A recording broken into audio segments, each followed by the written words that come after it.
All right, today we are talking about the blast trait. So the blast trait can be kind of confusing depending on how you look at it. Uh, the way I look at it might be helpful for making it seem more simple. Um, we'll simulate this MHG-72 getting attacked by blast weapons. So we'll take this Ostrogoth for example.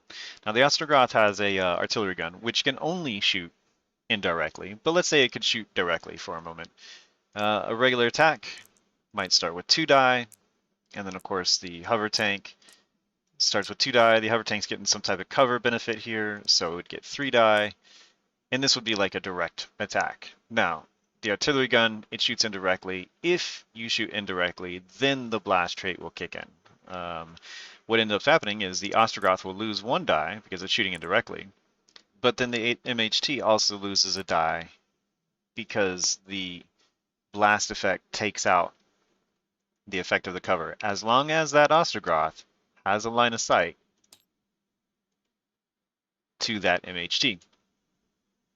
Now, that being said, it doesn't look all that great. I just traded 2 verse 3 for 1 verse 2. So really the trick is getting extra die for this Ostrogoth, maybe doing a let them have it order. Now I've got 2 verse 2, otherwise it would have been 3 verse 3. But still, it doesn't make a lot of sense why that blast trait is useful until you do something like so. I've got an iguana tucked back in here. So let's say the iguana, he's got this MHT in its sights, so to say. And let's take this Ostrogoth and let's put him back here with this other Ostrogoth. So those two are just back there, tucked in. The iguana does the forward observation. Remember, in order to do that, the iguana needs to roll. Iguana is one of the best electronic warfare models in the game. It's got a 3+ skill. It starts with 2 base die, but it gets an extra for the ECCM. So it's 3+ on 3 die, which is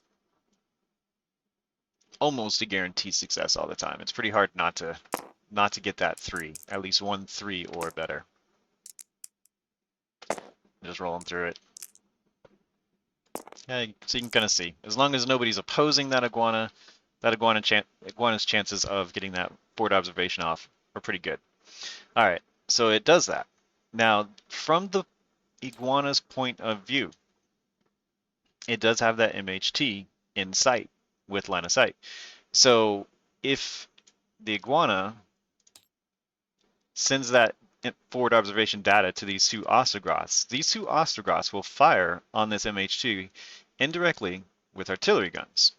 So they would start with 2 die. They would get 1 for the FO, and let's say they brace and they get another one. They lose 1 because it's indirect attack. Now normally the MHT would have at least 3 because you have 1 for cover, but because those blast weapons cancel out the partial cover, now that MHT only has 2 die. So now you can kind of see how the FO is supplying those Ostrogoths with extra die above that of the MHT. In fact, let's roll through it real quick. The Ostrogoths have a medium artillery gun, which do 10 damage. Let's go ahead and fire this first one's off. Not a great roll for the Ostrogoth. It has a 4. Its gunnery is a 4+, so those 2s don't do anything for it. And of course the tank rolled a 6, so that definitely outrolls that 4. So on the first attack, that MHT is pretty safe. Let's do another one.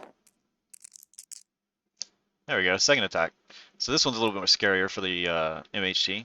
The Ostrogoth rolled a 6. The other 2 don't equal the 4 or greater, so they go away.